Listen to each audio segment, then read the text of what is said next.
In this tutorial, I'll show you how to change the theme in Microsoft Outlook.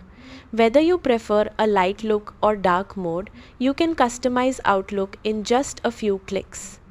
If you're using the Outlook desktop app, open Outlook and click File in the top left corner. Select Office Account, then find the Office Theme drop-down. Choose the theme you want, such as colorful, white, dark gray, or black. Your new theme will be applied immediately. If you're using the new Outlook or Outlook on the web, click the Settings gear icon in the top right corner. Under General, select Appearance. From here, choose Light, Dark, or use System Setting. You can also select a different theme or background if available, then save your changes if prompted. That's how to change the theme in Microsoft Outlook.